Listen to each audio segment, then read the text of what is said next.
അന്നൊരു വ്യാഴാഴ്ചയായിരുന്നു. ഞങ്ങളുടെ ഡ്യൂട്ടി തീരുന്ന ദിവസം. അബുദാബിയിലെ പ്രശസ്തമായ ഒരു ഓയിൽ കമ്പനിയിലെ തൊഴിലാളികളായ ഞങ്ങൾ അന്നേ ദിവസം ഡ്യൂട്ടിയൊക്കെ കഴിഞ്ഞ് അബുദാബി സിറ്റിയിൽ നിന്നും ഏകദേശം 150 കിലോമീറ്റർ അകലെയുള്ള ജോബ് സൈറ്റിൽ നിന്നും അബുദാബിയിലേക്ക് യാത്ര തിരിച്ചു. ഞങ്ങളെന്ന് പറയുമ്പോൾ ഞങ്ങൾ 3 പേർ. സാധാരണയായി ഞാൻ എൻ്റെ സ്വന്തം വണ്ടിയിലാണ് പോകാറ്. എന്നാൽ അന്നേ ദിവസം ചില സാങ്കേതിക കാരണങ്ങളാൽ ഞാൻ എൻ്റെ യാത്ര ഇവരുടെ കൂടെയാക്കി. ഇവർ എന്ന് പറയുമ്പോൾ അവരിൽ പ്രധാനി ശ്രീമാൻ ഫാസിൽ, കൂടെ ദിലീപ്. 2 ഡോറുകളുള്ള ഒരു പഴഞ്ചൻ BMW-യിലാണ് ഞങ്ങളുടെ യാത്ര. സംഭവത്തിലേക്ക് കടക്കുന്നതിന് മുന്നേ തന്നെ ഈ കൂട്ടുകാരെ ഒന്ന് പരിചയപ്പെടാം. ഒന്നാമൻ BMW-ൻ്റെ മുതലാളി കൂടിയായ ശ്രീമാൻ ഫാസിൽ എരുമന്താനത്ത് ഇസ്മയിൽ. ഫാസിൽ അറിയുന്തോറും അകലുന്ന മഹാസാഗരം. അലഞ്ഞിട്ടുണ്ട് ഒരുപാട്. അലഞ്ഞു നടക്കൽ തന്നെയാണ് അവൻ്റെ പ്രധാന വിനോദം.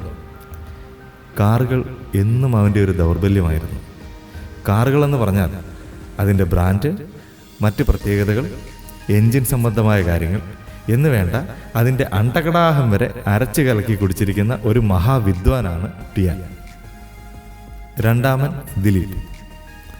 പ്രൗഢഗംഭീരമായ ഒരു പേരൊക്കെ ഉണ്ടെങ്കിലും ആളൊരു സാധുവാണ്, ഒരു നല്ല കൂട്ടുകാരൻ.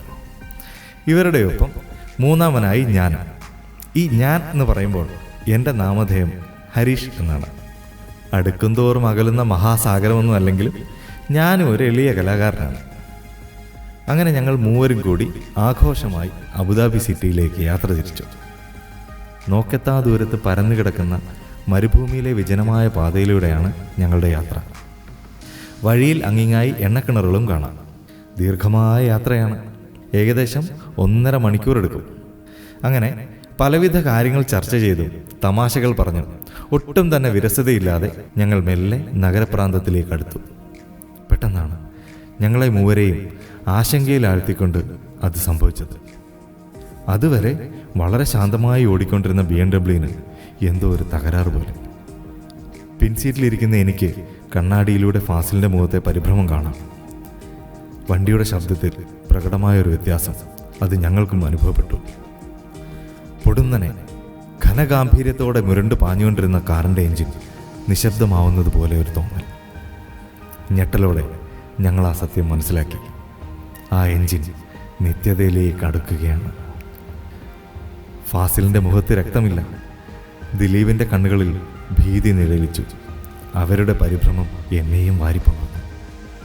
പെട്ടെന്ന് തന്നെ സ്വബോധം വീണ്ടെടുത്ത ഫാസിൽ മെല്ലെ വണ്ടി പാതയോരത്തേക്ക് ഒതുക്കി. എന്നിട്ട് ഇങ്ങനെ മുഴിഞ്ഞു, പെട്രോൾ തീർന്നെന്നാ തോന്നുന്നേ.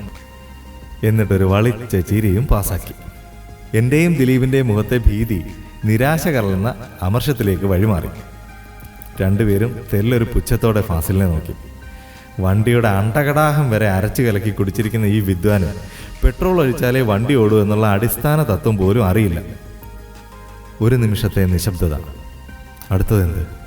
സഹായത്തിനായി ആരെ വിളിക്കുമെന്ന് ആലോചിച്ച് ഞാൻ മെല്ലെ എൻ്റെ മൊബൈൽ കയ്യിലെടുത്തു.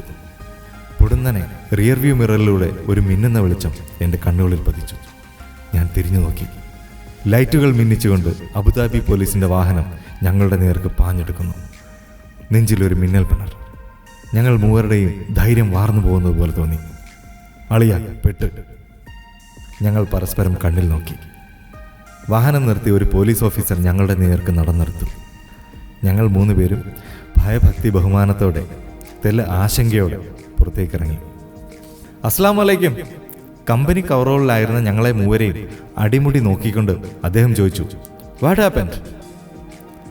മറുപടി പറയണമെന്ന് എനിക്ക് ആഗ്രഹം ഉണ്ടായിരുന്നെങ്കിലും വായിലെ വെള്ളം വറ്റിയത് കാരണം ഞാൻ ദയനീയമായി ഫാസിലിനെ നോക്കി. അറിയാവുന്ന അറബിയിലും മംഗ്ലീഷിലുമായി ഫാസിൽ കാര്യം ഒരുവിധം പറഞ്ഞൊപ്പിച്ചു. Petrol finish. മുഖത്ത് യാതൊരു ഭാവവ്യത്യാസവും കൂടാതെ അദ്ദേഹം തിരിഞ്ഞു നടന്നു. നല്ലൊരു തുക ഫൈൻ പ്രതീക്ഷിച്ചിരുന്ന ഞങ്ങളെ അത്ഭുതപ്പെടുത്തിക്കൊണ്ട് അദ്ദേഹം തൻ്റെ കാറിൻ്റെ പിൻസീറ്റിൽ നിന്നും ഒരു പെട്രോൾ ക്യാൻ കയ്യിലെടുത്ത് വരുന്നു.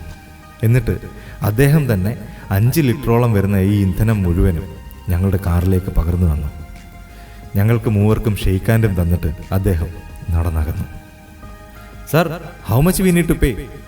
ഒന്ന് മന്ദഹസിച്ച് കൈകൾ വീശിക്കൊണ്ട് അദ്ദേഹം പറഞ്ഞു, മാഫി മുഷ്കിൽ, ഒരു മാലാഖയെപ്പോലെ നഗരത്തിരക്കിലേക്ക് അദ്ദേഹം അലിഞ്ഞു ചേർന്നു.